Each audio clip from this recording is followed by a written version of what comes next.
Hey guys, sitting here in my home office and I'm on this beautiful desk that's Jill's and this bookcase that she bought, and God, it's starting to look a little bit professional here. Maybe I should take a shave, get a haircut perhaps. Anyway, it's not like me to be professional, so let's keep up with the standard that I've already set, which is pretty laid back.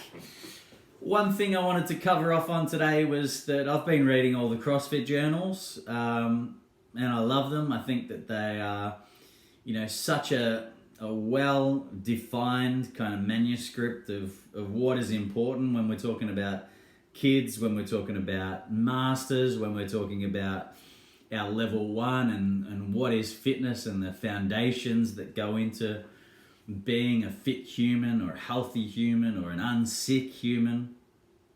And then level two, which is really around, the coaching side of things and how to coach and how to make an influence. And they're just beautiful manuals that anyone could read, and I'd encourage you guys to read just for an insight. The masters and the kids ones are only 80 to 100 pages. The level one is 260 pages, and I think the level two's under 100 pages as well. But absolutely fantastic manuals to hone in on some of these really important topics, like movement, like fitness, like nutrition, and like just getting an understanding of the CrossFit philosophy, because I think that's going to help you to get a better understanding of your own philosophy of what is fitness. Anyway, a couple of takeaways. Really, with the CrossFit level one of the biggest takeaways around the philosophy of fitness is just the hopper model. The idea of, if you had this big massive hopper or drum or gallon thing, and you just put in every exercise that you could possibly think of from every sport, all the CrossFit typical ones. People love typical CrossFit, clean and jerk, snatch, burpee, box jump, stuff all them in. And then stuff in your yoga moves, your down dog, your up dog, your tree pose, your child's pose, put all them in. Chuck in your Pilates moves, your glute bridges, your whatevers, your clams. Chuck in your shot put, your discus, your 400, 800, 1200, 5K, 10K, 20K sprints. You throw them all in this hopper and you spin it around. And as it's spinning around, you have a think to yourself and you trust your own intuition, and you think, what exercises do I least want to see come out of that hopper to practice? And generally, the exercises that you don't want to see come out are the ones that you don't like, that you're not good at, or you're avoiding, which is a great insight into potentially where you could be missing in your fitness gains. Like, if you really don't want to see come out of the hopper a 3-minute stretch where you've got to breathe calmly, then that's probably an area of work where there's a lot of value for you. If you really don't want to see come out of the hopper, let's say 50 thrusters at 60 for men, 40 for women, as fast as possible, then maybe that window of time or that movement, or there's something about that is really beneficial for you to work on because you're avoiding it. You don't want to see it. And we go on and on and on and on. And it's worth just thinking about that. And I love that model.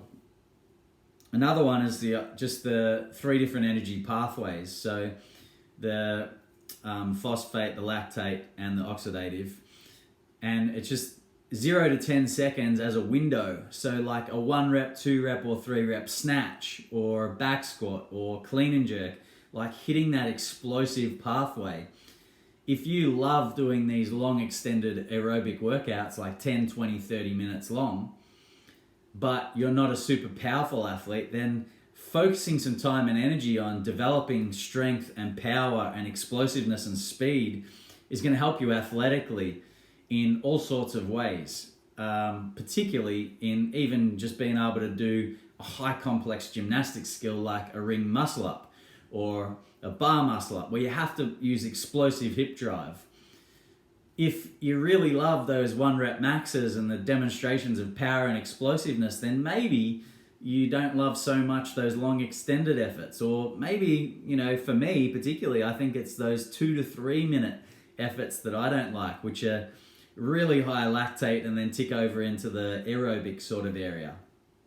But it gives you a bit of a clue of like maybe what you're avoiding, what you're missing, or what just needs constant focus. Because it's easy to do the things that you love doing. It's easy to do the things that you want to do, and it's easy to show up to those classes. But it's generally the things that we don't want to do or we don't put value on that we need. So from a fitness point of view, thinking about it in energy systems, from a kind of globo athlete perspective, what do I need to work on in terms of skills or drills to hit my 10 general physical skills of, cardiorespiratory endurance, speed, power, strength, or maybe it's more along the lines of flexibility, balance, coordination, that side of things. If you're not a very flexible, coordinated person, then perhaps you should be working on your dancing a little bit. Greg Glassman in his journal, he talks about the value of your metabolic conditioning, why he chose weightlifting and why he chose gymnastics. But when he talks about gymnastics in his level 1 course, he doesn't just talk about gymnastics in terms of handstand push-ups, pull-ups, handstand walk, rope climb. He talks about those as being key skills in CrossFit that we need to focus on to get strong in gymnastics and that we need to do on a regular basis. But he talks about gymnastics on a very broad spectrum. And if you think about gymnastics, there's artistic gymnastics where, they flick the things around and they use the ball, and a lot of coordination and balance and accuracy. And dance is a big part of gymnastics. And that's a part that is often left out, that I've only brought into my training over the last 2 years. And we've seen dancers continually come into the CrossFit program and pick up skills way faster than a lot of athletes from other sports, like triathletes, runners. These type of athletes have that long, slow type of skill down pat. They know how to manage their breathing. They know how to work to a cadence. They have their own strengths. They're very, very good at managing their heart rate and not overworking. But they tend to lack that sprinting capacity, flexibility, mobility, and picking up some of these other skills tends to be harder. So what I'm trying to get at is that everything you do has a benefit and has a cost, and it's worth considering in your general program. If getting better at CrossFit is something that's really, really important to you, it might not be. It might just be a great way to socialize, meet your fitness needs, and have a general sense of accountability that you need to be there doing something. But if getting better at CrossFit is something that really drives you, that you really want to do and you want to see progress, then maybe it's worth just having a re-look at how you're doing as an athlete. If you're showing up 6 days a week to every class, then hats off to you. You're probably ticking a hell of a lot of boxes there. But if you're picking and choosing your classes a little bit, you're definitely missing out on some stuff. And if there's some things in your skill set that aren't improving, if there's some things in your energy systems that aren't improving, like, you're good at your 10-second explosiveness, you're good at your lactic out to that minute 20 sort of, you're really good at being powerful for 2 minutes, but you're not really good at the long, slow, steady, that's a clue, okay? Look into that, assess it, and work on it. If your flexibility sucks, look at it, attack it, see if you can make some progress. And if you're not making progress, reach out to your coaches, because we're doing the exact same thing. We're analyzing where we're at, how we want to get better, and that's sometimes what it takes. Progress is really, really easy in the first 12 months. You see progress all over the place. Your lifts go up because you haven't lifted before, or your snatches go up because you haven't snatched before. Your gymnastics improve because all of a sudden now you're pushing and pulling twice a week. Your squats go up because you're using your legs every day and you can't walk or sit down on the toilet. Everything improves in the first year. And then it's not until you've done it for a while that you realize that there's things in your past that have really helped you to be good at certain things, and things in your past have really hindered the way that you progress at some things. And you need to attack those weaknesses. And what the hell are they is something that you need to figure out. If your coaches haven't already pointed it out, then you need to start asking some questions yourself. But generally, those things that your coaches keep harping on and on and on and on and on and are the things probably that also you need to really, really work on. So food for thought, kept it to about 10 minutes.